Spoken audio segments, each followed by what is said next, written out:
evening. Asked me if I Good evening. hitting gold. Welcome to the August 4th meeting of the Town of Standish Planning Board. The meeting will now come to order.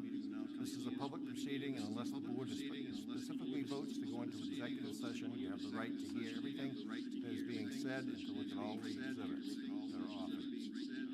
Please notify me if you are unable to hear or see the material. The board works from a prepared agenda. This evening, we have three finding of facts to review and two old business items, Rose Lane Apartments and Woodlands. And we have election of officers. You can do that first or at the end? At the end, right? At the end.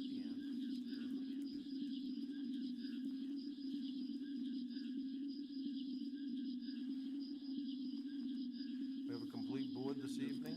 All seven members are here. So, moving on to the agenda, right? Well, I'll read through the rest of this here. The applicants have the burden to prove to the board that the application is complete and meets all applicable town standards. Any person wishing to address the board may do so in accordance with the following procedures. Please utilize the podium or one of the provided microphones.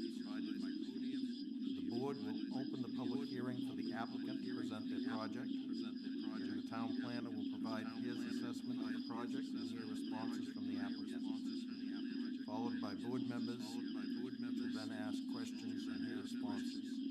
The hearing will then be open to the public for comment, and the applicant will respond to those comments. The board may receive any oral or documentary evidence, but such evidence is restricted to the subject matter of the agenda item. The board shall exclude irrelevant, immaterial, or unduly repetitious evidence. Citizens shall refrain from interrupting other speakers. This meeting is being tape recorded. It's very difficult to hear what is being said when multiple people speak at the same time. Citizens shall avoid personal attacks and conduct themselves in a civil, courteous manner as expected by all participants. All questions should be addressed through the chair. Speakers shall not attempt to engage in debate with other meeting participants.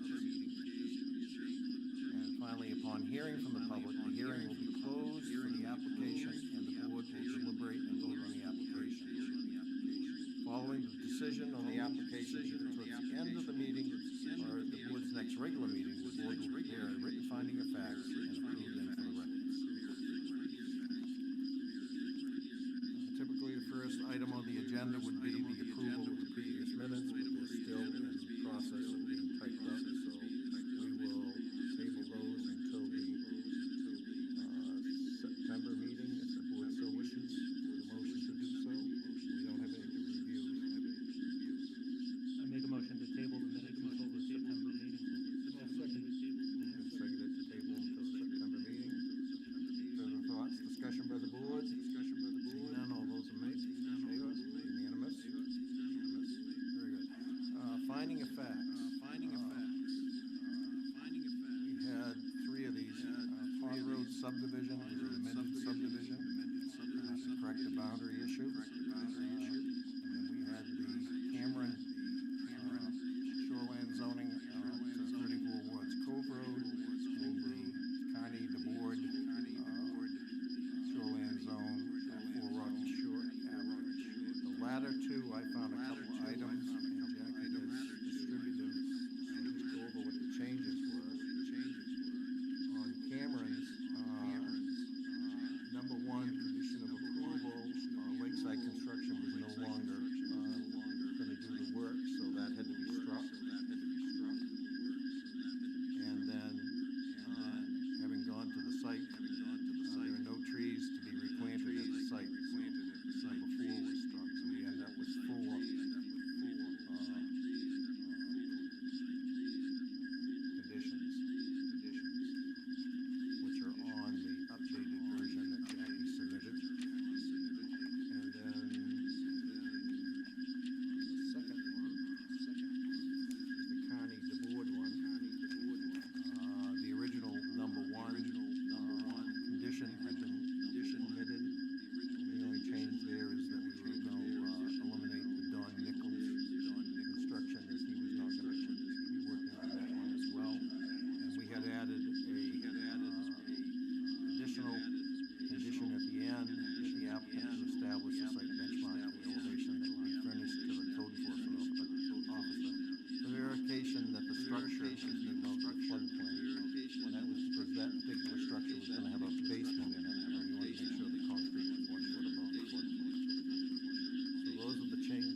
properties in the growth area, as identified in the comprehensive plan, in this high-density residential use that's appropriate for that area. We want to thank the board for all of your time spent doing this. I know it's been a long process, but I think we're finally there, and I really want to thank Scott and staff as well for working on it.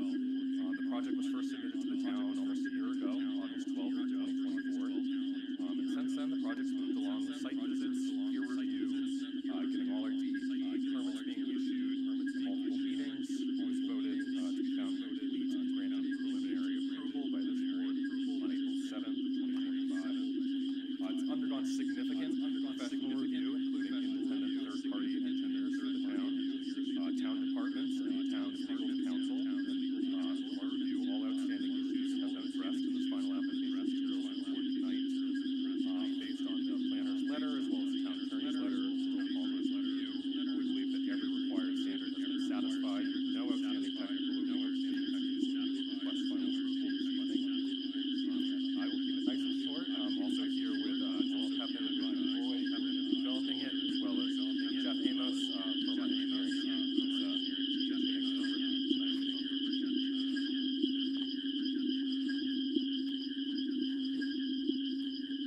Scott, would you like to add anything? No, that pretty much covers it. The only thing we really had outstanding at the last meeting was the question the board had on the review. Given the town attorney's response to that question, that this is in no way village housing, and that the board not holding it to those standards. So I think we're ready to move forward. The engineers have looked over it again. We've got final sign-off from them, no additional comments. And we've got condition 4 was updated to include the final road impact fee number. The only comment I have is condition 2 in the memo that got sent out to you was a bit garbled. So just like to read in it should be updated to read per 18170.1.a. This approval shall lapse and becomes void unless a substantial start is defined in 181-3 and determined by the code enforcement officer is made within 3 years of the original date. Other than that, I think we're ready to move forward.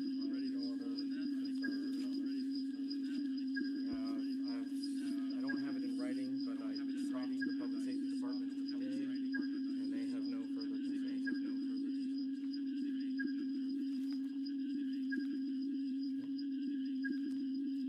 Board members? Carolyn? I'm glad that we are looking at the letter that we received back from the attorney for the town attorney part of this project. On the top of the second page, sorry about that. On the top of the second page, it says, in this context, the planning board has asked whether the code requires all, which is underlined, multifamily developments constructed within the form-based code village district be constructed in village housing standards. The answer to this question is no. I don't think anybody on the board or in the planning office would disagree with that statement. You certainly can have a dwelling, multifamily unit within that village district. That is not the question that was to be answered. What I do appreciate in this attorney's letter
purpose of this section is to provide an additional density of residential housing units, plural, within the form-based code village district and to provide for village-scale development pattern with no restrictions on age. That's what we have. We have a high-density residential project that does not restrict on age, that is giving us the ability to add additional density within the village center.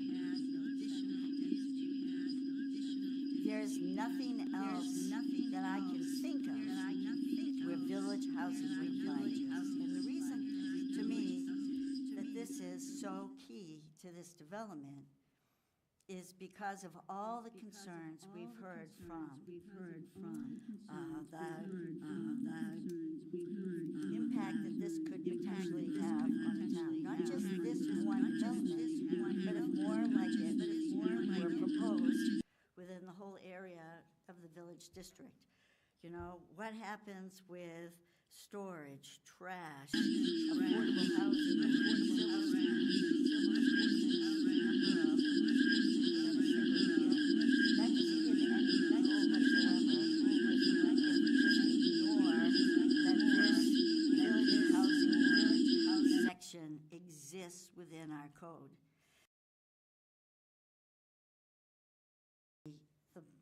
The plan. You know, some might argue that the language is antiquated because of the housing concept. However, and I'm a proponent of getting density, residential density in the village, so I find myself, you know, in my own conflict. But the way that the ordinance reads is that there is a cap of 48 units, 2 stories, within the village district. That's what if we are going to develop high-density residential use. And that's what was stated right at the get-go, high-density residential use. That's what village housing is. It can either be elderly, where there is an age restriction, or village housing, where there's no age restriction. But that's how the code says you can provide an additional density of residential housing units, plural. So I just don't see how this meets our code as and I'm disappointed when the planning department asked for a legal opinion. The attorney thought that they asked whether all multi-family developments have to be constructed to village housing standards, because that was not supposed to be. Well, I'm looking at the next statement that says, look at the plain language in your own ordinance. And if it's clear, don't just follow it. And it was clear. There's no other way. There's nothing else that would pertain to village housing. And I think instead of having developers tell the town how to manage all their resources, it's the town that says, here's the code,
Code intentionally permitted both village housing and multifamily dwellings to be constructed.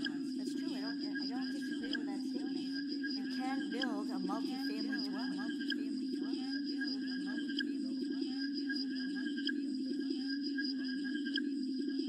That's right, that's right. That's right. That's right.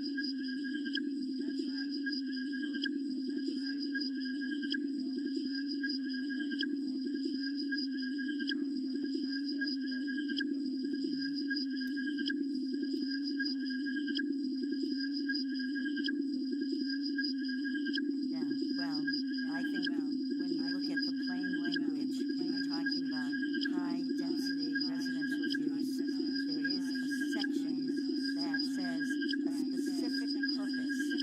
And I feel like we do get advice from the planning department.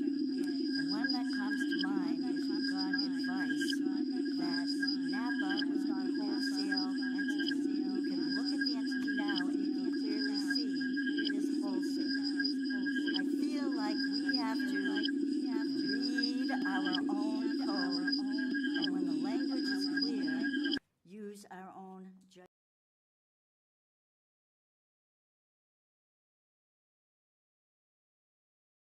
Density in the village and want to see a project like this, I don't see how this meets the code. It's, when we started out, you might have had discussions with a developer about this, but it was not brought to the board for clarification or distinction. And I think that that is an error just in and of itself. I'll just leave it there. Okay, thank you. Anyone else? Nope, I'm fine.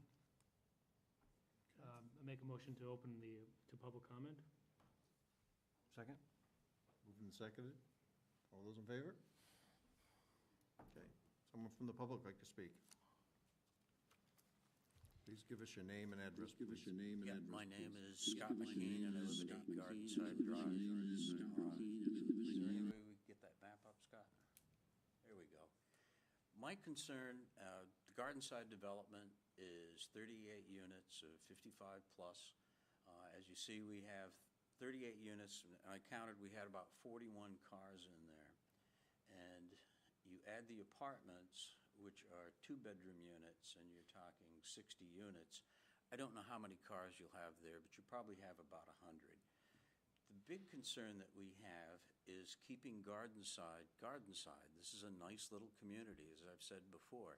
People go out, walk their dogs, people sit on the porches, and we discuss things, and it's a nice little neighborhood, and we enjoy it. The fear is people are going to be coming in, particularly around 4 or 5 o'clock, when you can't drive up through there. They're going to be taking the right on Orchard, coming up Gardenside, and then going up to where the apartments are for the rest of it on Rose Lane.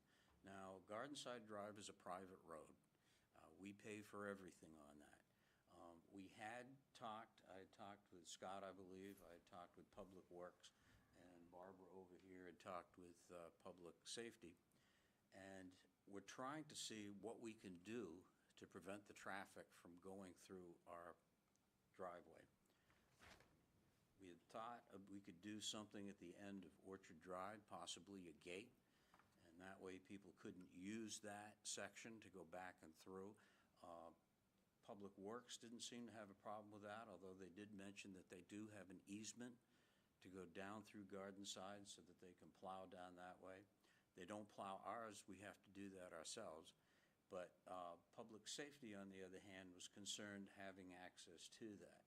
So I guess, I don't believe signage is really going to help us much. I think people that are cutting through there are going to cut through there. And I guess what we need is, what I'm asking you is, what can we do to abate this traffic issue?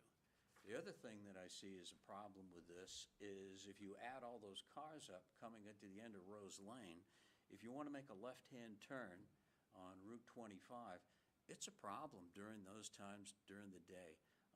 The problem isn't the people going towards the intersection of 35 and 25, because people will let you out. But once you start to go out, you cannot see what's coming from the other way. And you have to ease yourself out and hope to hell nobody hits you. There's going to be accidents there.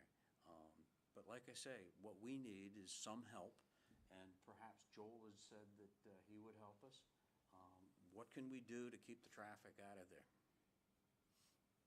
That's my question. The other question, just looking at the diagram of the apartments, how are you going to snowplow that? And where are you going to put all the cars while you're doing that? And is that going to end up on Rose Lane again? Anyway, thank you. Thank you, Scott. Anyone else like to speak?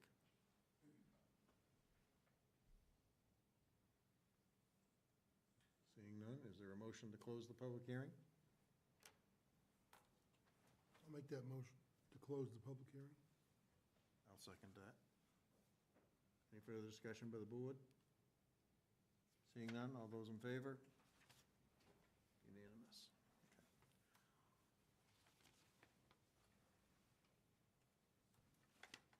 Want to proceed by going down through the checklist? I guess the first thing we need to do is find, we need a motion to find the application submitted by Teradyne Consultants on behalf of RR and JP Properties LLC for subdivision site plan review of the property at map 10 lot 61, complete for review, for final review. I have a question before we do that. Go ahead. It's okay. So how and when do we attempt to talk to what Scott McKean just proposed or described the problem? What's our take on how we deal with what he brought up? I don't have a particular answer for what he brought up, but how do we at least do due diligence on what he brought up as an issue?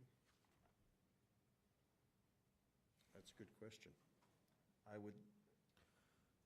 don't know that within this approval process, we have authority to go into a private development and require modifications. Right. Significantly limits our ability to do anything there, yes. I think, I don't know, would Rose Garden have to come before us and ask for modifications? Or it seems like a gate or whatever it would be a code enforcement, fire chief, police chief, public No, works. They talked to them about it. I'm not sure exactly how that went.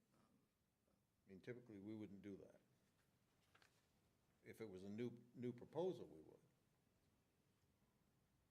Yeah. I mean, if part of review, we felt that was necessary for garden side, then that happens.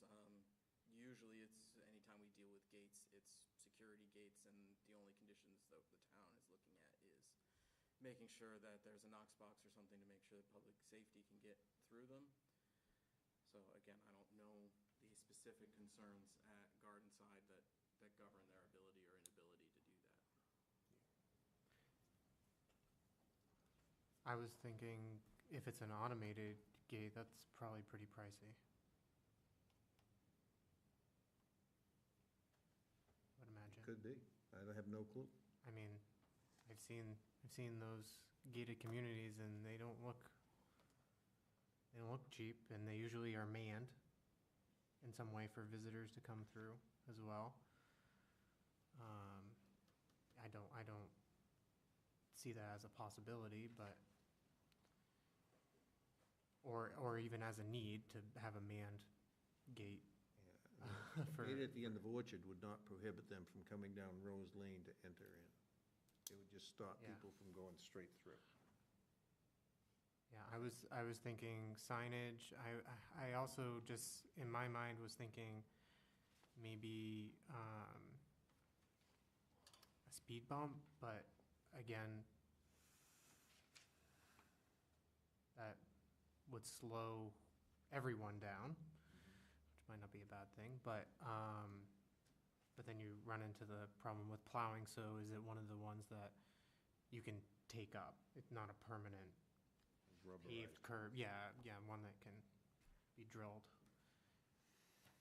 in, but another thing, while we're on the topic of transportation, I was wondering if we could request the apartments to have either a storage shed for bicycles or actual bike racks that people can lock their bikes to. They're not going to be able, most people are not able to bring their bikes upstairs into an apartment. And that might cut down on the car usage, especially if we get a village setting where a person can bike over to Hannaford, they can bike to the other businesses. I was wondering if that was a possibility. I don't know.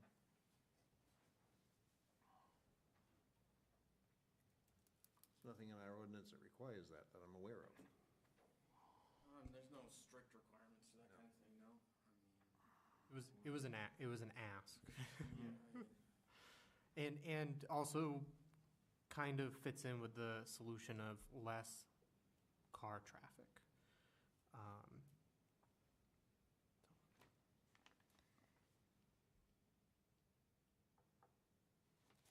That would be a question, I guess, for certainly the within the applicant. board's jurisdiction to talk about whether there's bike accessibility there as part of traffic accessibility. I mean, that's part of what you do. It's not just cars, it's all modes. We talk about sidewalks, we talk about things like that. Certainly we can bring it up. I don't know how hard the board really wants to push on it, but it is certainly. Yeah, I was thinking, to bring up. I was thinking 5 or 6 bike metal tubed, just like the one at Hannaford that they have right there, that you can lock your bike to, because of course, I think that would be important for the residents at the apartment.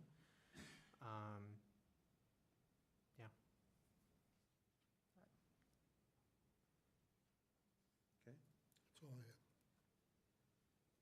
The applicant like to come speak?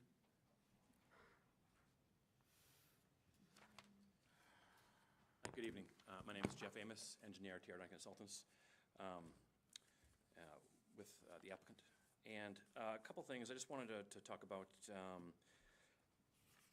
We're at final approval here. It's been a long time. The board's had lots of time to look at and ask these individual questions. I know we've heard about traffic in the past. We had a traffic study that was reviewed. I think everything is buttoned up from an ordinance perspective. That said, the applicants want to be good neighbors. So if there is a problem down the road with Gardenside, they want to keep dialogue open. Certainly a gate with a Knox box or something like that from an engineering perspective makes a lot of sense, but if it's necessary, they'll certainly talk to Gardenside about that. As far as bike racks, again, the applicants are looking to have a quality and attractive apartment complex that meets the needs of its residents. So if there are cyclists in there, they will certainly provide a bike rack. That's a good idea, and I think they're not opposed to that. But we certainly don't want to have to revise a plan, come back and be here again. I understand that. And for me to add to that, thanks, Jeff. Joel Pepin, owner of RJP Properties, the applicant in front of you. Also, I'm a 15, 16-year resident of Standish. My wife and I moved here 2011, and so I want to bring that up to let you guys know that we are active members in the community. We really do believe in good neighbors. I have talked to our neighbors, our future potential neighbors, current neighbors to the ice cream shop, about being good neighbors with this project. And if it is signage within reason or a Jersey barrier to prevent traffic, whether it's a part of our approval or not, we're going to be good neighbors. I live here in town. My kids go to the school system. I want everything to be within reason. We've come up here before and communicated that we're willing to be good neighbors with this project. On the other hand, it seems like and to Mr. Knapp, your point, like, when do we get to talk about the questions raised? These questions have been raised at every single meeting, and it feels like we want to be good neighbors, but every meeting we come up and there's some new definition to put the brakes on. And there's discussion about us costing the town resources. Our project's gonna, never once been acknowledged, generate lots of taxable property income for the town. And it just, we want to be good neighbors, but it's like we come up here and every single time it's like stop, stop, stop as developers. 2023, we came and sat down with the town before we even ever got serious about this to figure out, does this conform with the code in town? And it did. And we've spent, just a local kid who had to borrow money to open up the ice cream shop that's in town. And I put everything that I've had into this approval, and it's always the goalpost shifting. And here we are saying that we want to be good neighbors. And we will be good neighbors. And if it's part of our approval tonight or not, we're going to be good neighbors if it comes to making sure there's a bike rack. We don't need to have that as a part of our approval, but we'll agree to it if we need to. We're going to put in a bike rack if that's what the apartments need, what the community needs. So I just want to remind you, my family, we've donated toys to families in need during the holidays. We donate money to we donate ice cream to the schools. We do a lot in the community already, and it's like, I don't know, I wanted you all to know that. Thank you, Joel. Anyone else on the board?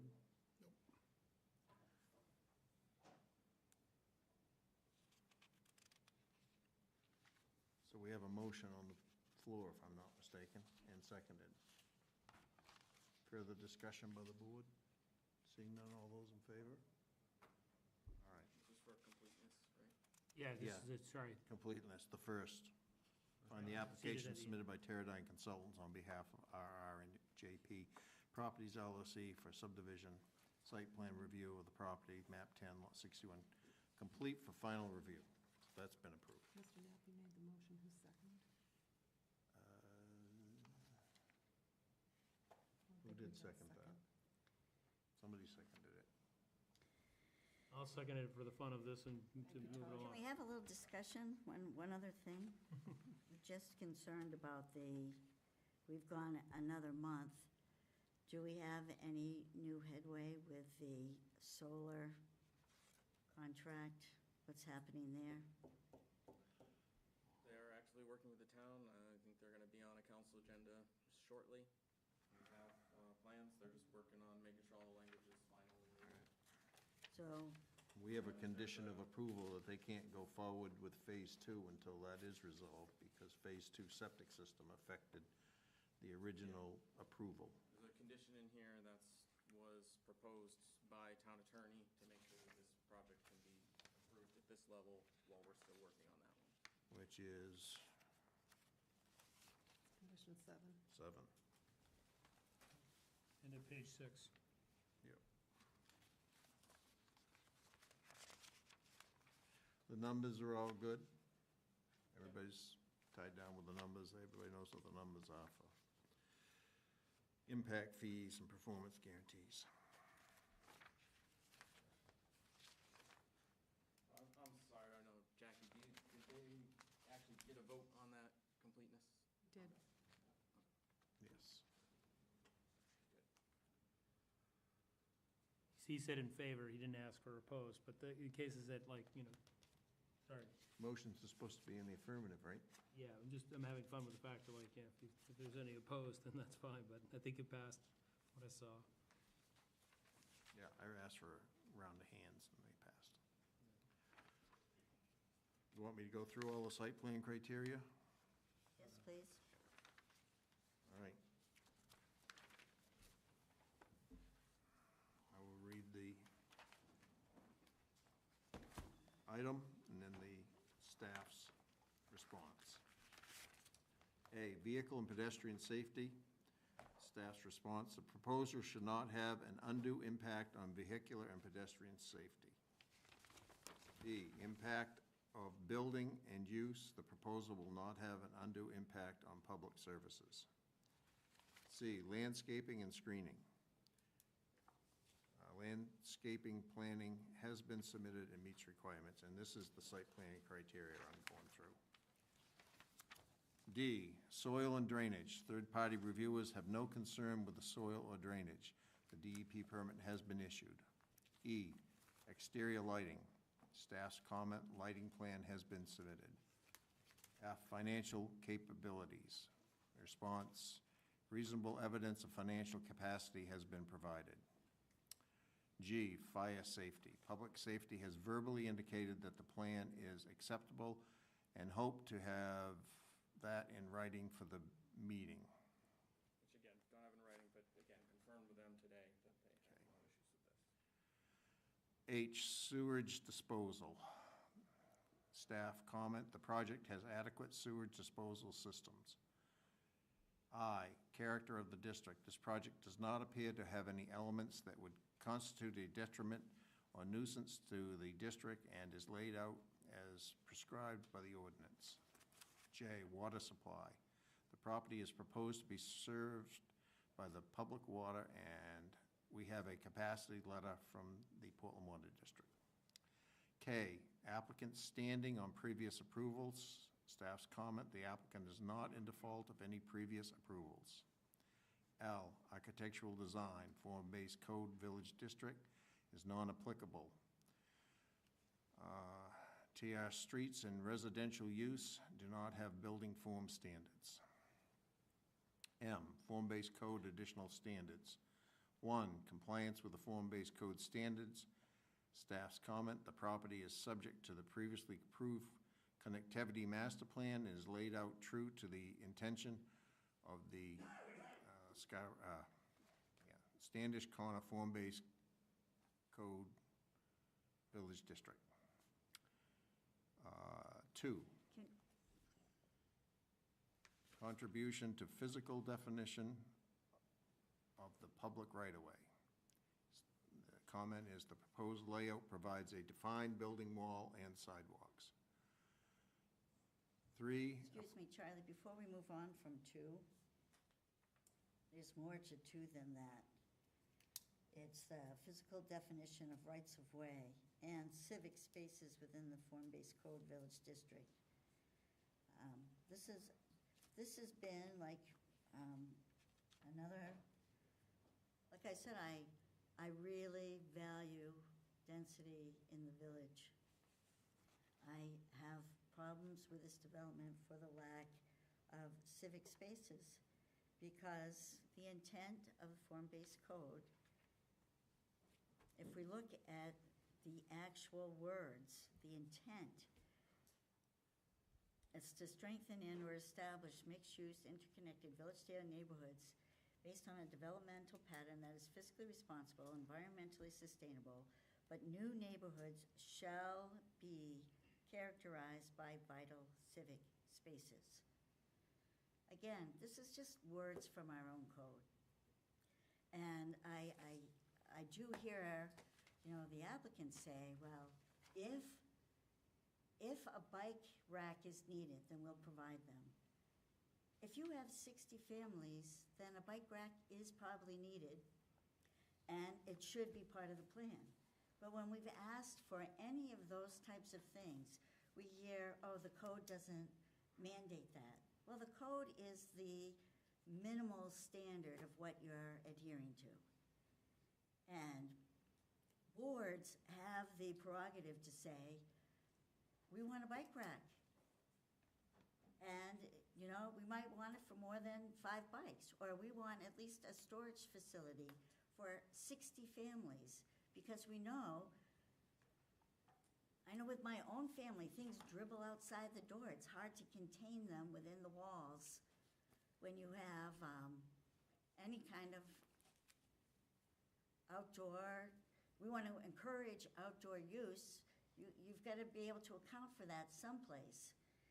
And the whole delving into the code was because of the lack of civic spaces to just say, oh, I'll put a plastic picnic table on the leach field. To me, that just doesn't cut it for a brand new development that's within our village district. That's the dissonance that I feel. I would like to see this project be a go, but I would like it to be a nice project that's going to serve the community well over time. And to say, well, I'd like to have a place where kids can throw a ball. Right now, if a kid dropped a ball, it's going to roll down a long hill because of the slope. We didn't see that slope when we looked at the drawings that were presented. I just think it's not too much to ask for more thought given to civic spaces. So I don't see where it meets this standard. Joel, come on.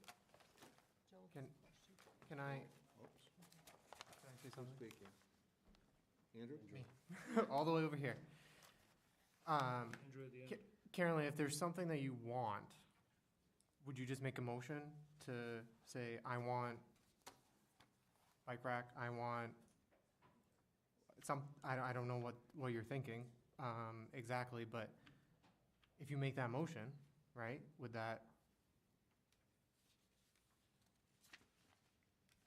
isn't that how we're supposed to say we want something? You make a motion and then it gets seconded or not, and then we vote on it and we discuss it and we.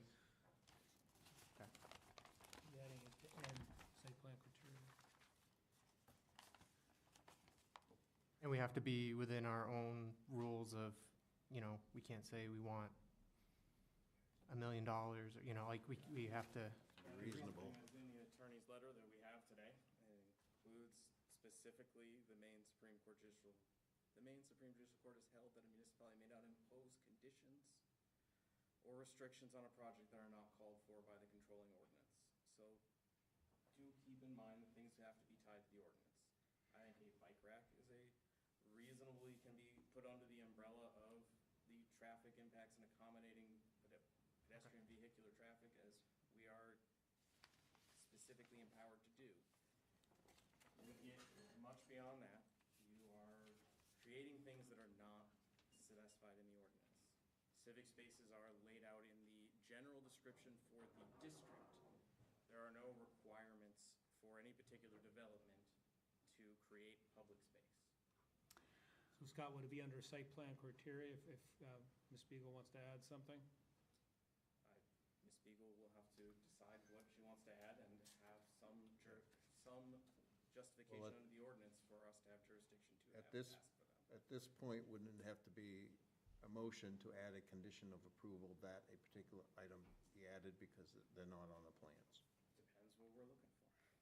I don't know, but again, I think that something like bike racks likely falls under things the board has some jurisdiction to do. If you want to put a condition that says that bike racks will be installed, I think that's something that can be done as a condition of approval here tonight, and you can still vote on a final approval.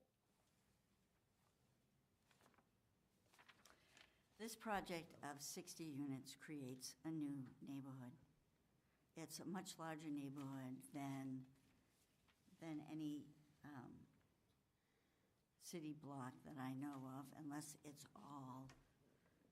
like a major in-town city block. But certainly for the town of Standish, 60 units constitutes a brand-new neighborhood, which I think, according to Standard M, shall be characterized by vital civic spaces. That is part of the ordinance. Now, I feel like, I've brought this up before, and I've asked, I don't feel like I should have to design what that looks like I agree. for the applicant. But I have asked that the applicant include that in the plan, only to be repeatedly told, we don't have to because it's not asked for. I feel like it is asked for, and any planning board that I've watched requires more things than this board has ever required based on what we're advised. And I'm tired of bare bones development when we have in the ordinance parking lot standards that we refuse to follow. We have this standard that we refuse to follow. And I just don't understand why we don't follow our own code, why we find ways to minimize what is required by applicants. I just don't understand that for the life of me, and I don't feel that that is doing a service to the community. We might be helping the developer, but it is not serving our community, as this board works for the community. So do I think that they should design a vital civic space within this? Yes. I think that they should also adhere to the parking lot standards and have these little bump outs with a tree and a shrub to break up the massive amount of tar that will be included in this plan. And if they, as part of their vital civic space, feel like it's important to add a bike rack, then they should do that. But I think that my motion would be provide a vital civic space, and you design it however you think is appropriate. But it should be part of this plan in this brand-new neighborhood. We've had this discussion numerous times, and the applicant came back and they added a dog park, and they added a picnic area, and they added walkways. They said they would put one of the plastic tables that they have at Puppa's on that leach field. That was all changed when they added the picnic area. Yeah, it's not That's way technically a back picnic when. area. Like, when I think of picnic area, I think of something like this. Well, okay, that's what your thoughts are. Right. That's more than just this picnic area in the middle of a field. I'm thinking, what will look nice in the long span over a long period of time? And stand up to wear and tear over the years. These are things that I see at other establishments that are multiple, that this is like a multi-apartment complex. It's not a multi-family, it's a multi-apartment complex. It's village housing.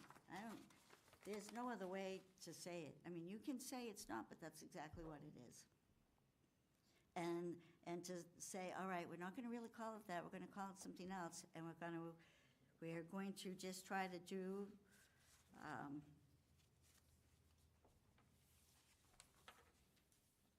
Make a the least for the community. I don't feel standard M is met. And if they want to add something to their plan to meet standard M for that vital civic expense, Standard M says, and I'll quote it. So I think we're talking about M2. Yes. yes. The proposed development, both public and/or private buildings and landscaping, contributes to the physical definition of rights of way as civic spaces. The rights of way are the civic spaces. We're not talking about creating parks or other amenities. This is rights of way as civic spaces. They're trying to create the street as a place that is pleasant to be. And that is very much the core tenet of the form-based code. But as you look at the intent, Scott, I know you don't like definitions, but the intent. I love definitions. Well, new neighborhoods shall be characterized by vital civic spaces. Civic space, though, is in the language here, specifically says rights of way as civic spaces. The civic space, which we do not define, I would love a definition of that, typically is the civic as in the government, as in publicly owned. Shared The only spaces. Part of the publicly owned part of this is the public right of way. Well, you seem content with minimal. I am not. I am content with not the town not being sued. Well, The applicant would like to speak. Can we let the applicant speak? Just really briefly, when Joel got up here, he said we could absolutely have bike racks as a condition of approval, so it wasn't if the residents want it, we said we'll actually do it. I'm not gonna make any arguments around village housing or the code. I mean, the taxpayers pay for a town attorney who's an expert from a great law firm. He issued his opinion on this. It's pretty clear. When it comes to traffic, the town used their own peer reviewing firm, Gurl Palmer, the best in New England to do traffic impact studies. They did a 77-page report. And when it comes to personal feelings and things that aren't in there, but you want to add them, I can quote some language from Maine Municipal Association's Planning Board. I can also quote case law, but it tells you to listen to the town's attorney, and it says that you have to follow the four corners of the ordinance. not outside. Today's application is specifically looking at one project for one application. It's not impacts of other projects. The board's review is just limited to that tonight. And as well, the board can't base its decision on what it feels is best. Actually, the board specifically has to look to the ordinance that's drafted. The legislative body is the one who drafts the ordinance. So if you want other things in there that aren't in the ordinance, that goes through the legislative process. But the planning board is quasi-governmental, specifically applying the ordinance as written. And when it says we haven't done any updates, this has been a year. These same comments were brought up extensively in the April 7th hearing. That's when we responded by putting in a dog park, changing it, constantly updating and trying to make this the best project possible. It does seem that no matter what we do, we're not gonna get a vote, and that's okay. But I do wanna say that the decision's not based on a general member's opinion that the project is good or bad. And I can read you the quote from the law court. This is Burke versus the Town of Georgetown, 1981 case. Its decision must be based solely on whether the applicant has met his or her burden of proof and complied with the provisions of the statute and ordinance. That's it. And if you want to disregard the town attorney's legal advice when it comes to this stuff, I mean, that's up to you. The town engineers have issued their permits, and again, we want to be a good neighbor. We have adapted, we've responded to these concerns, but they're the same concerns, and they're coming up now 6 months later. And if we wanted to get really specific to straight up ordinance language, and we don't want to miss anything in the ordinance, then I'd be remiss not to highlight that for site plan review, the board actually is supposed to issue its decision within 45 days of receipt of the final plan. Applicant's been really gracious here, working for months at a time, but there are mechanisms for when a decision does have to be issued at a certain point, and those can be raised, but that is in the ordinance, and that's at section 181-70D. And that was all. Thank you. Thank you. Mr. Chair, I haven't heard a motion or anything, sorry, to add something in, so if not, can we move along? That's what I would suggest, is we move forward, Move forward. not waste any more time. All right. Unless Andrew's gonna make a motion. Andrew, you gonna make a motion? I'd make a motion to add one bike rack per building. Are we putting it, Scott, like in The condition of M7? approval. Yeah, sure. That's reasonable. Is there a second? I'll second that. And move and second to add a bike rack to each building. Correct? Yes. This would be as a condition of would- approval? This will be a condition of approval, Yeah, which will be approval, what, 9, yeah. 10? 10, sorry. Okay.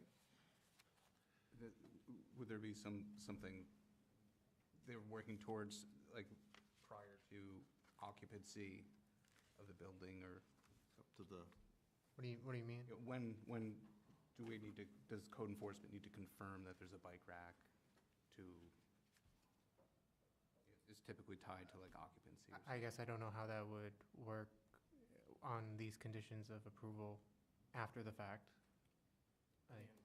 we can You put, either have right, you could have a occupancy. installed prior to occupancy would be a good one in that. Okay. I mean, they're not Yeah. gonna be used prior to that that. way they could build them. Yes. Making a motion, revision? Make a motion to add a bike rack to each building prior to occupancy. Prior to occupancy. Second, good with that? Yeah, Frank was Frank? there. Yes, Good with the amendment? yes, I am good with the amendment. Okay. Further discussion? Seeing none, all those in favor? All right, unanimous. On the new motion, now moving on to M3, appropriate accommodations of automobiles. Staff's comment, the proposal adequately accommodates pedestrian and vehicle traffic. M4, new lot layout standards. Staff's comment is the lot is not being divided in a traditional sense, and that all land will be retained ownership in the apartment complex, that said the block length requirements are respected, and Rose Lane is being built to TR standards. M5, provisions of phased development Comment is adequate future road connections are provided and water is extended the new length of Rose Lane. And 6, underground utilities, and the proposed utilities are underground. So that meets all, or we've addressed all of the items in site plan. Moving on to subdivision, pollution, septic design, the comment is septic design have been submitted and undergone third-party review. 2 is sufficient water, and the comment is the applicant's plans to extend public water to serve this development. 3, municipal water supply, and we have the capacity to serve water from the Fulton Water District. 4, erosion. The application has submitted erosion, should be applicant, has submitted erosion control information. Traffic, a traffic report has been, and this is the comment, a traffic report has been submitted and approved by the third-party review. MDOT has stated that no permit is required from them. 6 is sewage disposal. Staff's comment, septic designs have been submitted and reviewed by third party. 7, municipal solid waste, the project be served by a private dumpster. 8, aesthetic, cultural, and natural values. The subdivision will have an undue adverse effect on the scenic beauty, natural resource, and historic resources of the town. 9, conformance with local ordinances and plan. The ordinance, and the comment is the property is in the growth area as identified in the comprehensive plan. High-density residential is appropriate to locate in a growth area. 10, financial capacity. Comment, financial capacity information was submitted during preliminary review. 11, surface water. Comment, the proposal requires a stormwater management permit from Maine DEP. A permit has been issued. 12, groundwater. And the comment is third-party review has been completed with no remaining comments. DEP permits have been received. Flood areas. All proposed buildings and roads are located outside the flood areas. Freshwater wetlands. Comment, wetlands on the site are identified on the plan. The plan attempts to minimize wetland impacts. 15, stormwater.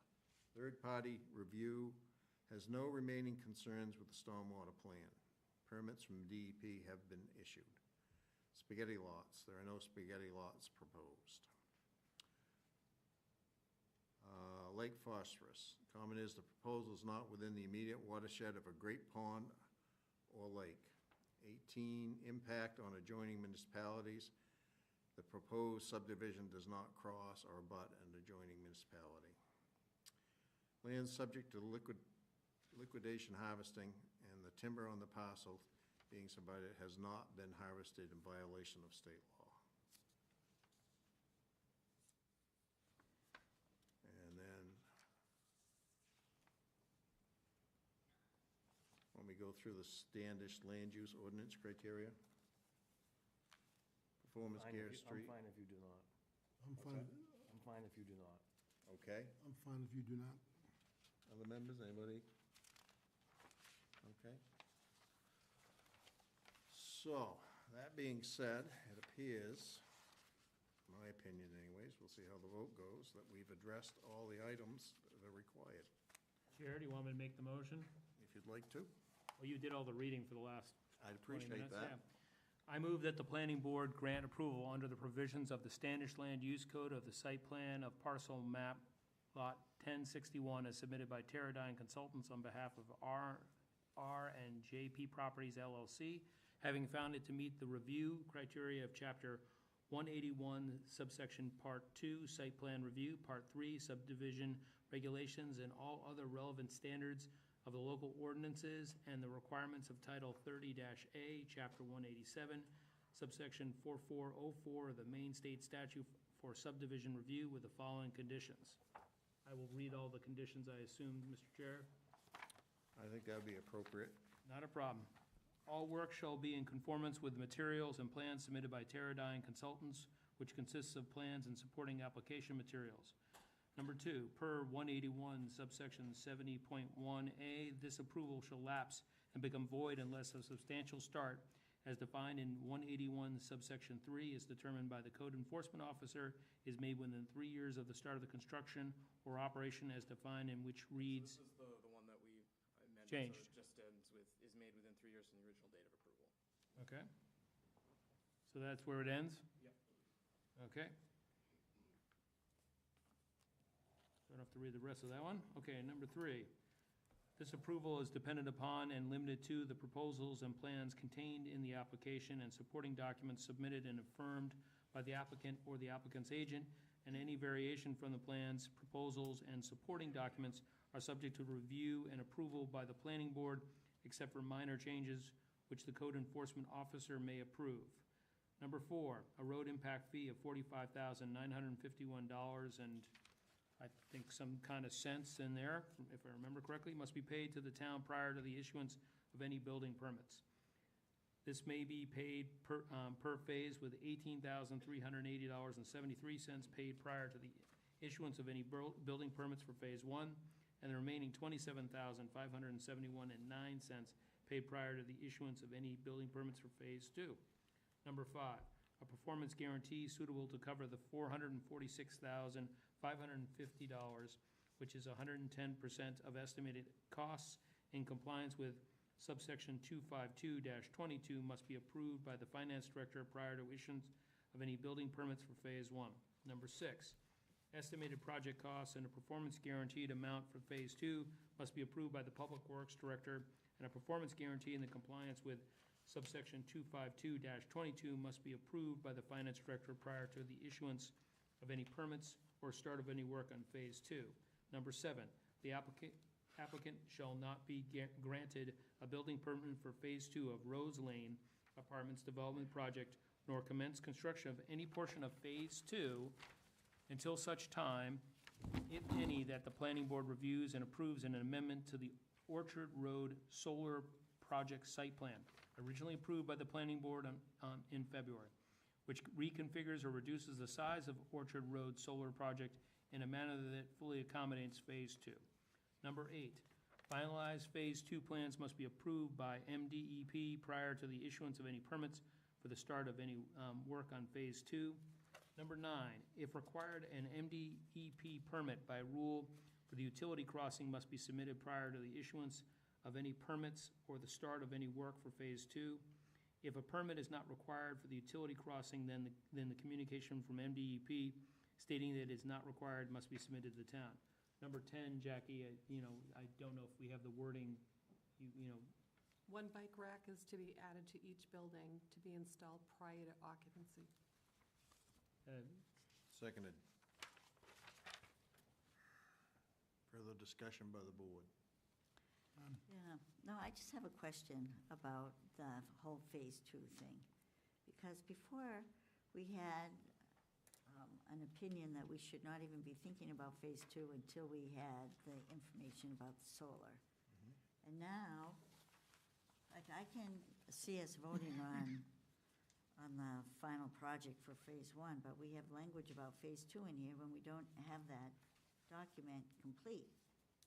Is that, Yeah, I think it's just a stop measure in here that they can't do anything until we do have that information. That's already covered, I think. I mean, it says they won't get a building permit. That's the key, they can't do anything without a building permit.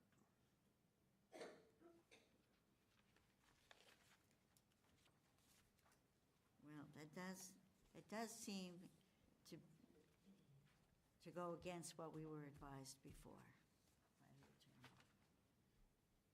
In my last packet, it said that don't think about Phase 2 until you actually have that whole situation When we were doing complete. preliminary review, we were at that time, noticed the conflict, and we were uncertain what to do going forward. We had consulted with town attorney, with the applicants, with the other projects, that applicant, and town attorney has said that we can approve it, and as long as we have this condition in here that makes sure that there's not competing approvals. So they Okay, help craft this then. They wrote that condition. okay, thank you. Any further discussion? Seeing none, all those in favor? Be 6, opposed, 1. Congratulations. Next. Put that bag away.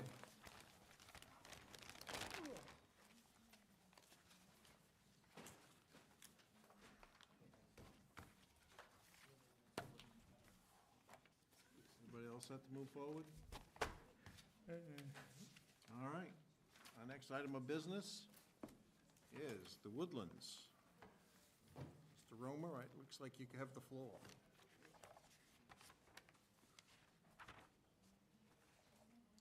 Five rows.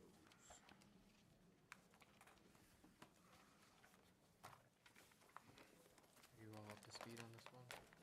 Not yet. Okay. How could I be? All right. Good evening, Planning Board members. Dustin Roma with DM Roma Consulting Engineers, representing Five Brothers Development for the Woodlands project. It has been a few months since we were last in front of you, where we had Thank you, Tony. received preliminary approval for the project that was 155 total units. So what I'll do is just kind of give you a sense of what we've been working on since then, and give you an update on kind of some of the changes that we've worked through to develop this final plan that we have now here in front of you. So following that meeting, we were still awaiting our DEP permits for site location, as well as NRPA permits for wetland fills. Army Corps was reviewing our wetland fill permits, and we were in the process of having a traffic movement permit reviewed with the Maine DOT. So we did complete the DEP permitting process back in April, I believe. And so those permits were issued.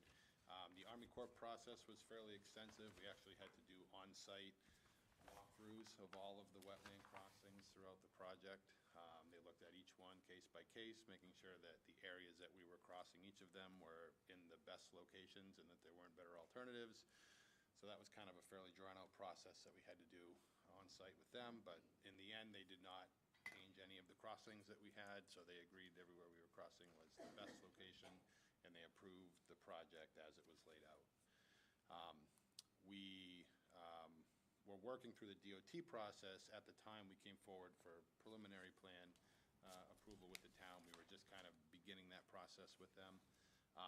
And one of the things that we had to do when we submitted our traffic movement permit was to account for other projects that were known to possibly be going on in the town. So the project that was ahead of us here tonight was one of those, and there was another large project as well that was contemplated at the time, in addition to our project. And our traffic analysis had to take into account the background traffic of the area, the traffic that we were generating for our project, anticipated traffic from other projects which may come through, as well as 10 years of background, of additional growth. Over the next 10 years, we had to factor in growth over that time. And that was the analysis that we had to put forward in front of DOT. So that was quite an extensive effort to do that. And as you can imagine, the Route 25 corridor as it stands today, with that amount of additional traffic put into it, the traffic modeling predicted some declines in the level of service through those areas. So the town took on an initiative to kind of spearhead this traffic issue. They hired a consultant to do a study.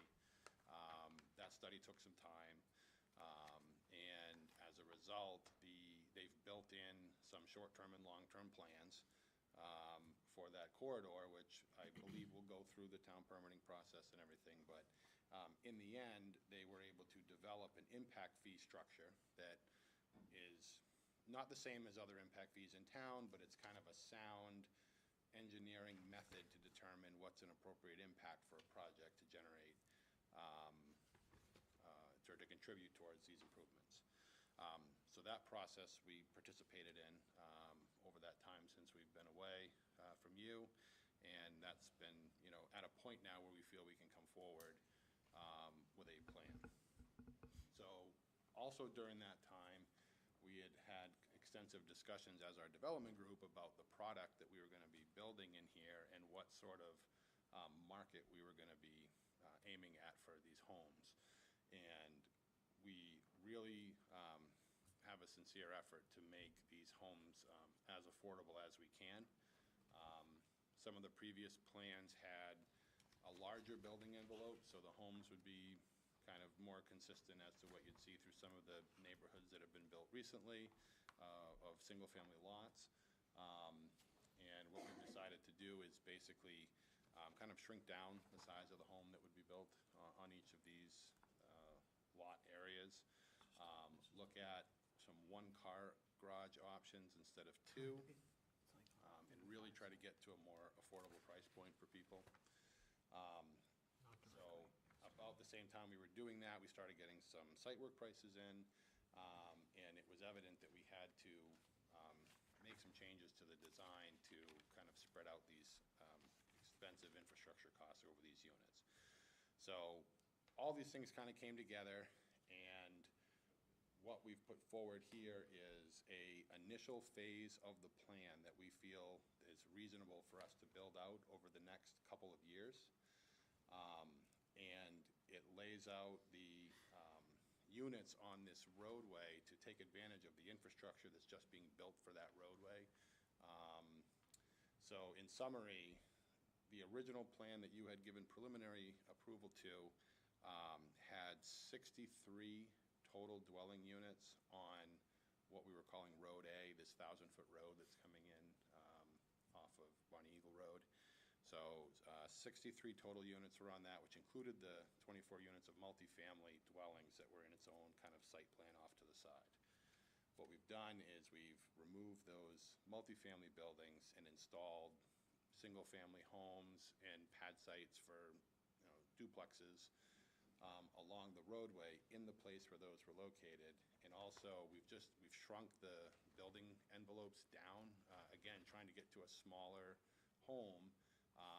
So we went from 40 feet down to 33 feet for just the building envelope along the frontage of the road. So what that allowed us to do was to just increase the density along this roadway, so that we've got 56 homes that will now be served with driveway access from this Road A. So some of the things, so again, the multifamilies got eliminated from this phase, or I guess entirely at this point. We had the community building that was shown with the parking lot area adjacent to it, about 200 feet in. We still have plans to build out that community building. I think it's going to be a great asset for the neighborhood. We just feel a better spot for it is located on what we're showing as this future Road D that goes to the right as you come off the intersection there.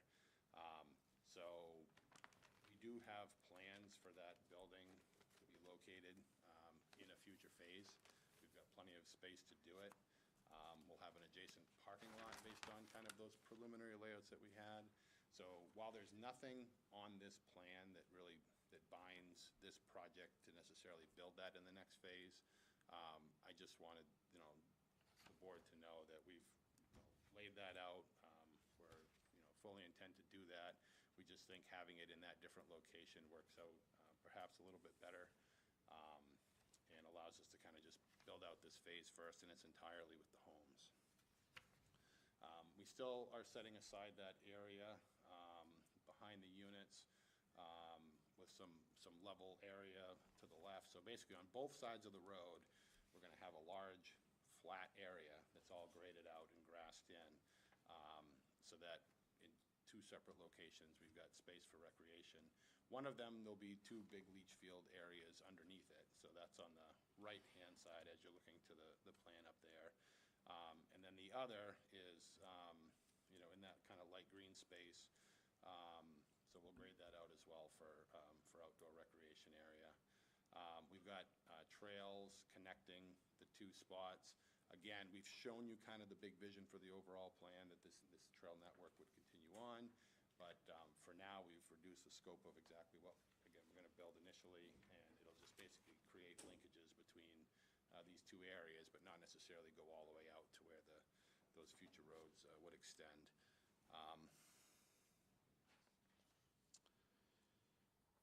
Let's see. As far as what else has kind of stayed the same, all of these units will be served by the one leach field, which was designed for 189 bedrooms. The bedroom mixture of these homes is expected to be between 2 and 3 bedrooms. So if we assumed half 2 bedrooms, half 3 bedrooms, would be using up about 75% of the capacity of that leach field with just this phase of development. So that leaves 25% available. If we did a 50-50 mix of 2 bedrooms and 3 bedrooms, we'd still have 25% capacity in that field to serve some additional development phases if needed. So the leach field will be built as it was originally proposed with that additional capacity there. The stormwater management areas are unchanged. We do have like one area that's actually not really receiving much development area anymore, but where it was part of the plan, we're agreeing to kind of build that all out. So there'll be 2 stormwater filter basins and 1 wet pond that get built out, and that captures all the development area for this site. The total impervious area of what's being treated inside of those stormwater management facilities is decreased from what they were designed for, as well as the total developed area that's tributary to those areas is also decreased from the original plans that were approved by DEP and had preliminary approval from the town. As a result of going through that traffic permitting or traffic analysis with the town, our impact fees have gone up substantially, but we understand that that's part of our contribution towards the improvements that are needed. Just for a sense of scale, I think our preliminary plan, we had calculated what our impact fees would be for 155 units, and I think we were around $30,000, maybe a little under for what our contribution would be at that point. And now for the 56 units, you'll see in the memo there, we're at 143,000. So that number has jumped substantially. We understand what it's for, and that money will go towards some future improvements at that traffic intersection, which we'll be sending some traffic to. We have been corresponding with the Maine DEP just as far as these specific changes to the plans and how it relates to what they've already approved. So what they've responded back with is essentially that because we have an existing permit, we're allowed to build out all the roads and the infrastructure and those components that were part of that approval. They have asked us to submit a minor modification before we can build out the whole project, just because we have made some adjustments as far as, again, getting rid of the multifamilies and moving some of the buildings to the road. So their response to us was that you can build those areas that we've approved, the things that really haven't changed. But at first they told us that we could potentially go forward and they could kind of catch up with the permitting, but in the end they just said, just build those components, and then they do want us to file that permit, which is just, it's essentially them documenting that there have been some changes, puts new plans on the file. Luckily for us, they said it would hopefully be about 45 days. We're going to go out for a third party to have them process that. But they said they can do that, and that would be the timeline that they would expect. So what Scott and I had discussed, and there's a condition of approval in your packets here that indicates that we would just limit the amount of units that would be built up front to those. What we'd like to do is the first 12 units, so it would be 6 on the left, 6 on the right. So units 1 through 6 and 29 through 34. We're anticipating likely building those out each as duplexes, so that's why we'd like to do even numbers, 3 foundations on the left, 3 on the right. And that really just kind of fits inside that area that you get kind of before the multifamily buildings and that driveway that went off to the community building. It's really just that front area of the site where as you continue into the site, density starts to get a little higher, and I think it does, it seems to make sense to just wait for DEP to come forward with that permit in 45 days, and I think that would allow us to kind of get a jump start on the site work, and get that work completed, and then we would have that back from DEP before we did any buildings beyond those first 12 units. The landscaping plan that you have in front of you here added some additional street trees. There was some comments before that we needed to fill some areas in, so we had them on both sides going through there. We've got streetlights proposed at both intersections, and given the amount of units going through there, we expect an abundance of light just in and along that roadway. And then each of the units has 2 parking spaces in front of it, so each of those curb cut areas is basically 4 cars wide, 2 for each unit. We've bunched them together, so we basically have the 2 driveways side by side so that they could accommodate either a duplex connected using that driveway or 2 side-by-side units. And you can kind of see from the landscaping plan how we've laid out a combination of the 2. So each of those single units drawn on there is just half of that duplex building split in half. So you can see how it's either, whether the buildings are separated between the 2 and they're 2 standalone buildings, or if they just share a common wall. Those are kind of the variations between the 2. We do have a little bit of flexibility. If we have a duplex, the footprints can be slightly bigger.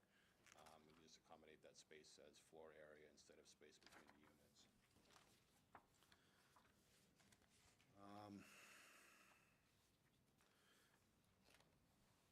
So I think, our goal here, certainly for tonight, is, we've spent a lot of time away from the board trying to make sure that these plans are ready for you. That was a big reason that we haven't been back. We've spent a lot of time working with staff, working with Goral Palmer, working with the outside agencies, just to make sure that we're not coming back in front of you here tonight with outstanding comments and things like that that have been brought up that need to be addressed. So we do feel like our application is complete. I can appreciate that with the scaled-down version, there are some things that have changed, and we're happy to stand up here as long as it takes to answer your questions, if you do have some, and hope we can answer them to your satisfaction. And with that, I'll turn it back over to you, and like I said, we're here to answer all your questions, whatever they are. So, thank you. Thank you. Scott, would you like to add anything else? I think Dustin covered where we're at pretty well. Well, as he said, all of our reviews are completed. Engineering review is signed off. We're pretty much ready to move forward. Just some comments.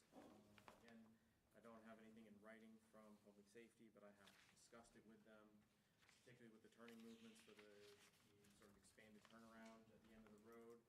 They're comfortable with what they're seeing here. Take it that 44-foot wheelbase is probably the 90-foot ladder truck, I'm guessing. Yeah. So they don't have any concerns. We've got everything nailed down. Different from the memo that you had in front of you, condition 4 is the road impact fee. At the time, we didn't have a final number, so there was just a placeholder X's there. It has been settled to be $143,828.69. So that can be filled in. I did have one additional condition that I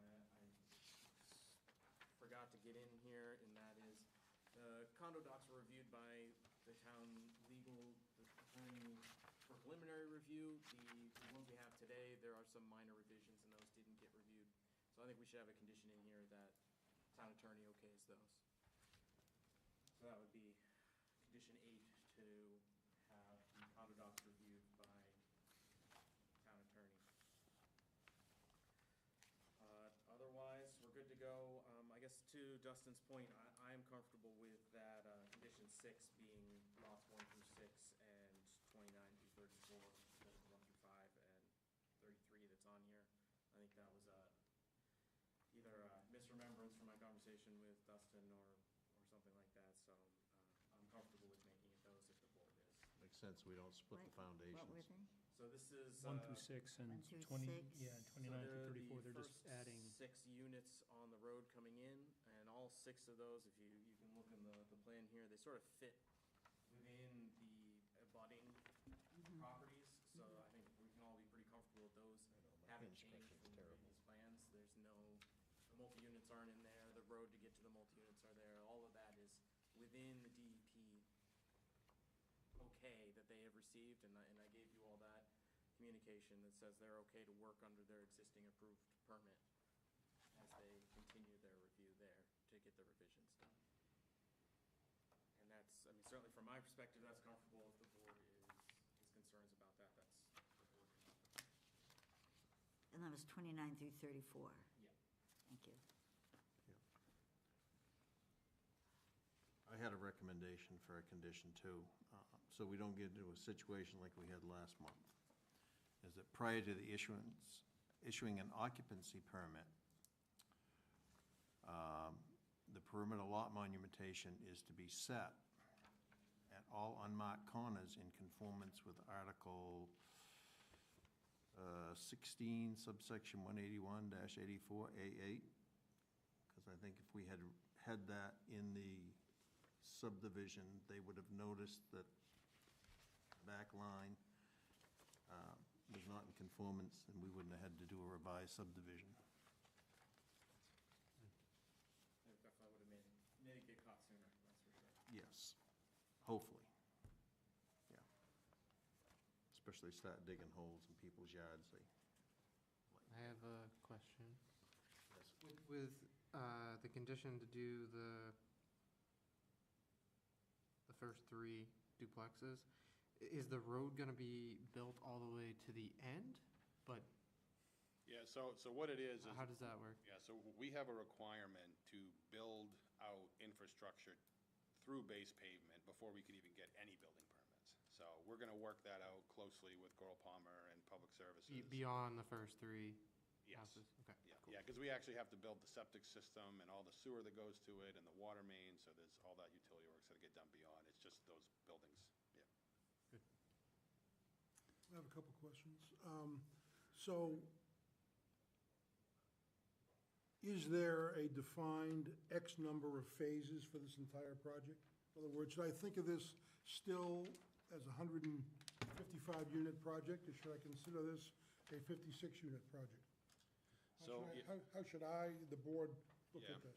Yep, so for purposes, what you've seen is basically a concept kind of master plan that's been fully engineered that shows how this project could potentially get built out in more phases, but the only thing that's in front of you for approval is this 1,000 feet of road and 56 units. So there's no promises to us for future phases, and we're not, telling you that there's gonna, but we have, again, we have this phase in front of us to build. We fully anticipate, again, once we're through, these permit updates with DEP, and we kind of want to see this traffic piece through a little bit further as well, with the town before, we come back with the full piece. So there's a couple other moving parts that have kind of, made it advantageous for us and the town to just kind of like, let's just do one phase. And then, so it's a whole new ballgame. When we come back to you for an amended plan, it's a de novo review at that point of future phases. Okay, We thank have you. the connectivity between this project and the adjacent lots. Yep. Might change a little To bit. some extent, the town gets the best of both worlds here. We know a total build-out scenario, and we know that this is being done with thought and context for what could be done in the future phases. So a lot of times we do a subdivision and then we do a phase, they just mark off a chunk and say, land reserved for future development, and we don't have any idea of what that looks like and what it's gonna happen there. And now, while they're not held to anything that they gave us on those previous bits, we know that it can work, that it's been lived thoughtfully with that. But now, when they wanna come back, they have to come back, and any revisions to the ordinance we make, they'll have to follow those. Any changes to impact fees or anything like that, they'll have to follow those. Like, everything will move along with the town as part of this project. So I don't think there's anything we're losing by doing this. And I think it's nice that we have had a full build-out presented to us, even if we're not approving it all today. Gotcha. Okay, thank you. I have a question about the traffic study. The 2535 traffic study. Scott, that is just a concept that was made? Nothing's been approved? This is step one of the many steps that are involved in getting actual. So is the impact fee for the long range or the short range? It is for the short range, because any impact fees by state law that we collect, we can only hold on to for improvements that we're gonna do within the next 10 years. Gotcha. So one of the problems I have with the short range is that the sidewalk on the study doesn't get to this development. It stops short. There's a gap in between. So they're paying money to the sidewalk, but then they don't actually connect. The whole project, and most of as much as there is a sidewalk, and I'm very happy that they included that, Yeah. most of the money and the expense and the improvements are to the traffic flow. Right. So how does this concept go from here? Because they're paying money into a concept, not an actual approved plan. So where does it go? What's the next step for that? So the town will work through with engineering to design the formal intersection. Yep. And then work through permitting, just the same process we just went through down in Sebago Lake Village. So this is all in the compact zone, so we foot the bill to get the design done, and then if we're lucky, the state contributes money. Pretty much. Yeah, Well, and then also these impact fees. I think the idea is you walk into that process, now you've got some money in the bank to help the town's share, so that, these projects that will pay some, and then, like you said, hopefully DOT will come and pay some, and then, that'll have to be figured out as the project develops and gets into a work plan. But at least you're capturing some money from these developments to go towards those improvements upfront. And the concerning part was the long range for me was creating a 5-lane road on 25. So I wanted to know what the process was for the town input on that concept as well. I think as the town works through engineering, the council would be who we have to talk to about shaping the vision for that engineering. Gotcha. Good thing is we have the right of way. Definitely. Yes, you do. You have the right of way. You want to take stuff, it's going to be tougher. And this is my last question. It just on increases this traffic speed. on this side. On the cost of the pavement for the sidewalks, it seemed really low to me, based on how much sidewalk was going into this phase and on the road frontage. It was only $8,750 of pavement for sidewalks. That just seemed, On the cost estimate for it, yeah. Yeah. I mean, a lot of the cost for paving sidewalks is gonna be in paving driveways. We don't really have, Right. a lot of the sidewalks are very incremental and small, so most of the paving for sidewalks actually is, I'd say 80% of the sidewalks are actually driveways. and then in my mind, it seemed like, oh, if we were to do sidewalks on 25 between the businesses that have no sidewalk and then sidewalk, I don't know if that's a realistic number. That seems actually very cheap. But, It's only one layer too, right? Yeah, and again, it's just the way it Yeah. was itemized, so okay. money to build. And that's yeah, the pavement, that's not the gravel, and that's not, and, okay. Yeah, all that stuff. It's just the bituminous pavement. that There's goes more, on top. there's more to it. Thank you. I'm all done down here. Okay. Go ahead. Oh, okay, the case is that, I'm glad to see about even though there's not gonna be a community center in this phase, I was glad to see about the curb breaks and the painted crosswalk for the path. My question, Scott, relates to in a sense, the email from 721 and the MDEP with the 39 dwellings. The case is that, I know they're going for an amended application. Do we need to have something in in this, talking about the fact that they, beyond 39, they have to have the MDEP? That's that, condition 6. Okay, Right sorry. now, we're only saying they can build out those first 12 units. Okay. So that's what I'm saying, I just want to confirm that the condition 6 relates to the fact that they can't really do all 50, 56 at this juncture without the MDEP. All right. Outside of that, the impact fee was the other thing, and now we have that, so. And he Speaking of answered my that- question about the community building, because that was concerning me, but thank you.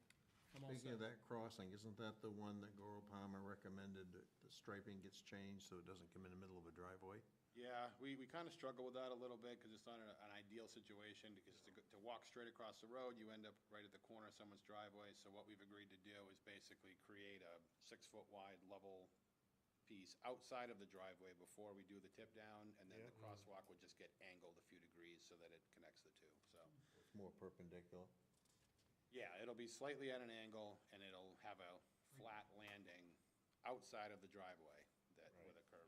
So you don't have another tip down? Just so that you don't come in right, yeah, exactly. Makes sense.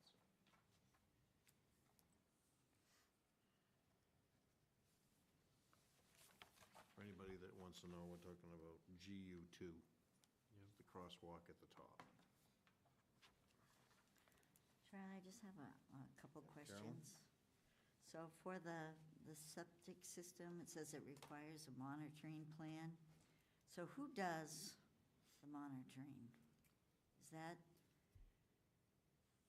like who does it? Yeah, I mean, a lot of the monitoring is, visual for breakouts and things.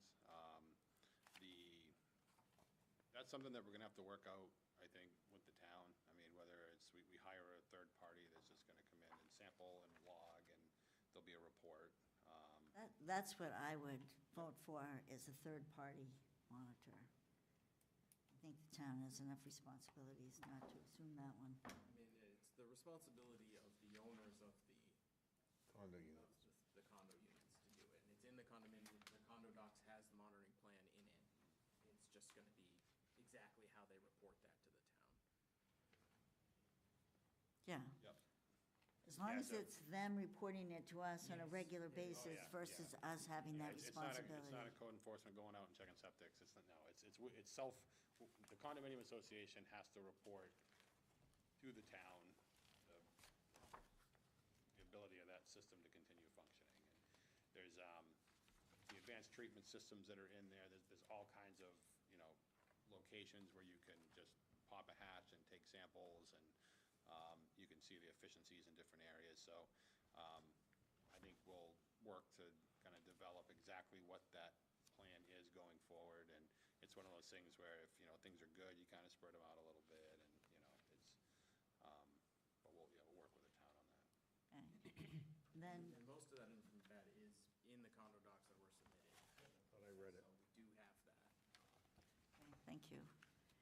Then, the other thing I would like to see added to the conditions of approval, that before occupancy, any street tree that is supposed to be in that lot actually gets planted.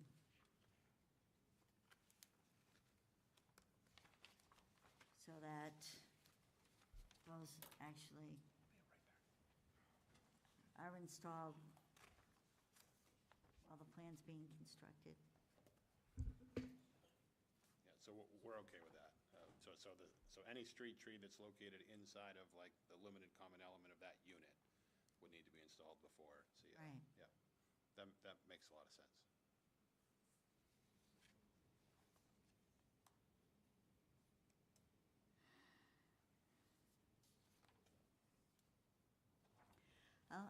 I'll just make a comment.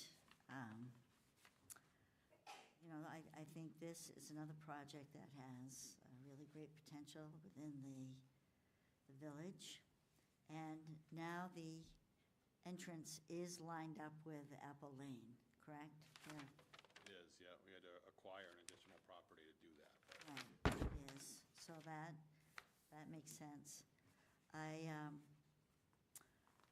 do think the town is remiss, I'm not putting this on you, I'm putting it on the town, by not requiring this road to be a town avenue, in that it will connect two major connectors, Route 25 with Bonnie Eagle Road. Maybe not today or tomorrow, but it will. And I think that town is missing an opportunity of making that road one that will last the test of time. I don't put that on you, I put that on the town.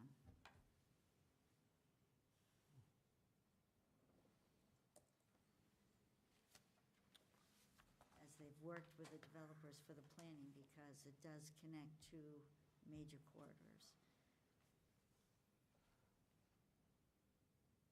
Okay. And it is thought that this will be taken over, right, by the town, this road? We're designing it with that option, so if that's something that the council decides it's in the town's best interest, then it's ready for acceptance upon completion, so that'll be the town's decision. Right.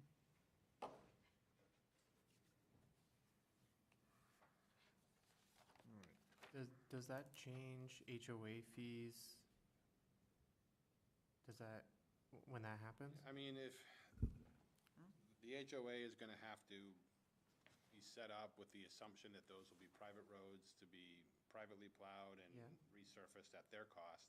Yep. And the condo association would probably make an adjustment if the town takes over those responsibilities. They wouldn't need to have that rainy day fund or that maintenance cost. Would it change with a community building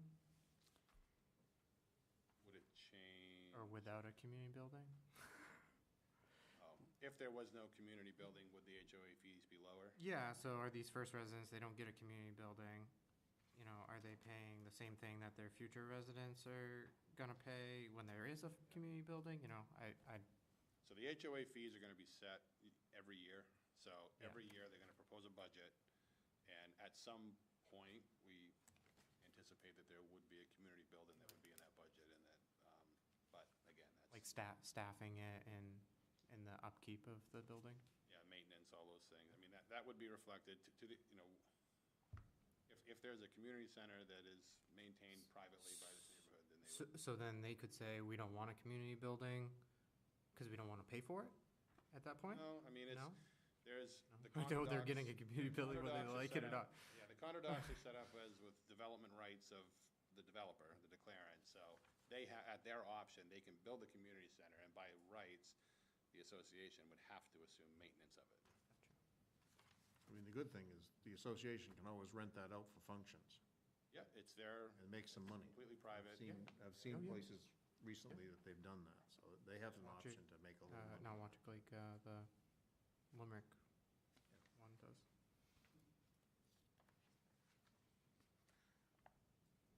Well, I think we're down to, we need to address the first suggested motion. We needed a motion to accept the 3 additional conditions, to add them to the list, which is the attorney, the lot monumentation, the street trees in front of each unit. I don't think you've opened it to the public yet either. Yeah, we haven't yet. No, I'm just rehapping what I think we got to do, so, yes, absolutely. Any further board review? Nope. Is there a motion to open it to the public? I make a motion to open for public comment. Second? Been moved and seconded. Further discussion? Seeing none, all those in favor? Okay, anyone from the public like to speak?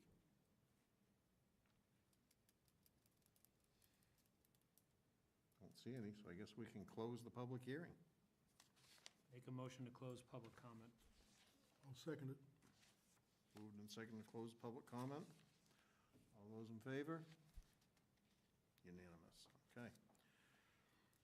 All right, our first item would be to find a motion to find the application submitted by DM Roma Consulting Engineers on behalf of Five Brothers Development LLC for subdivision site plan review of the properties at map 10, lot 98, and map 35, lot 32, complete for final review. I'll make that motion. Is there a second? I'll second it.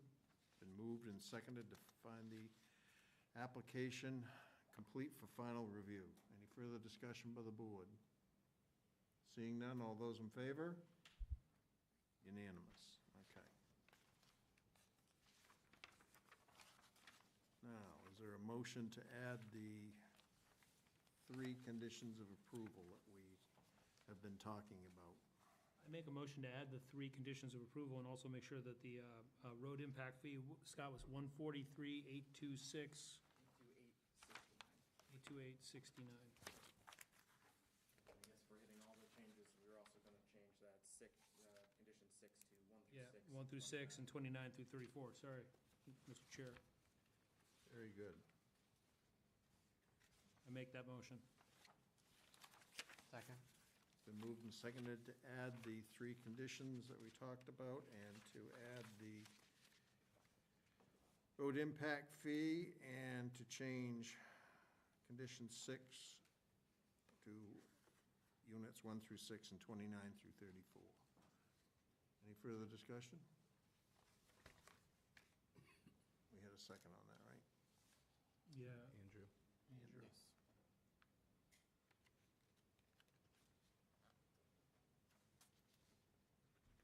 All those in favor? Unanimous. Okay. Do we want to go through everything in the approval block? I mean, I think we talked about it.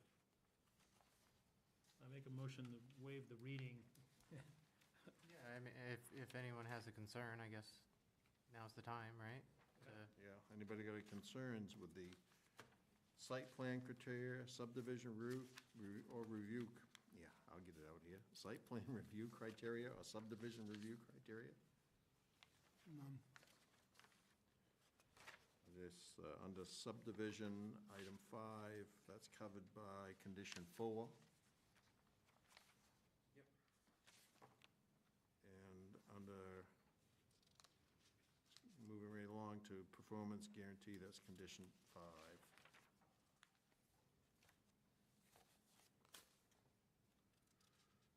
All right.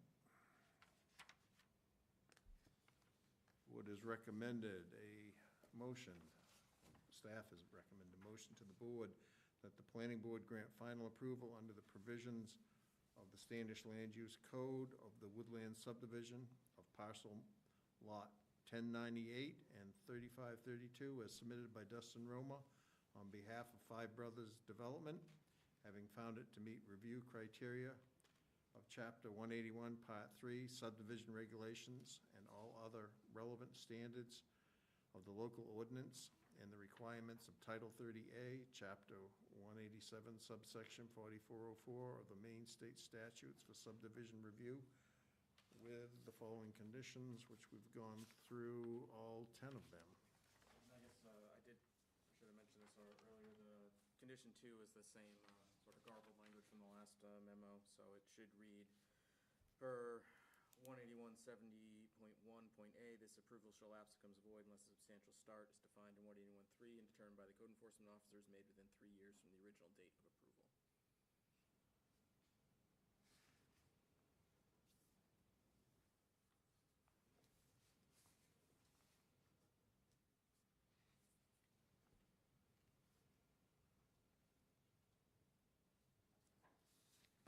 Makes sense.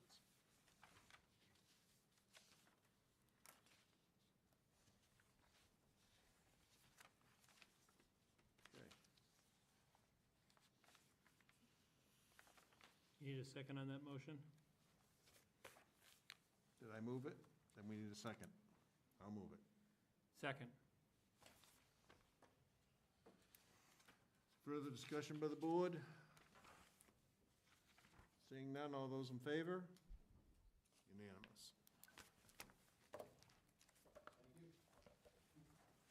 Time to buy a bulldozer.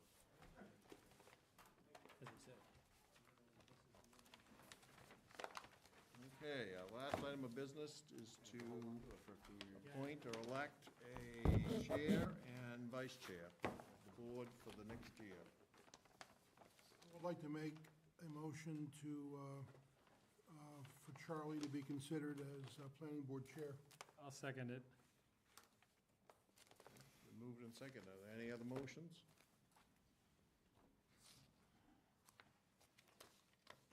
I'll make Seeing a none, motion. all those in favor? Nope, I'm sorry. No nominations, sorry, he's asking if I there are won't- any nominations. Yeah, I'll make a nomination for Todd Delaney. Delaney, is there a second?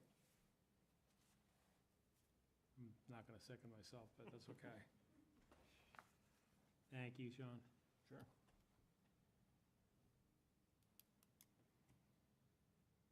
Seeing there's no second, since let's move forward, Fails. Mr. Brown. Okay, so, all those in favor? 6. I'm not voting for myself. I'm gonna abstain. Okay. Remove. And vice chair.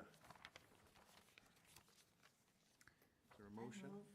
I move to have Patrick be considered for vice chair. All right. Patrick don't wanna Gear, be first, is there a second?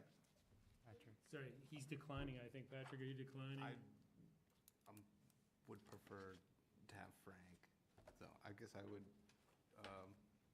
make a motion that Frank would be vice chair. Second.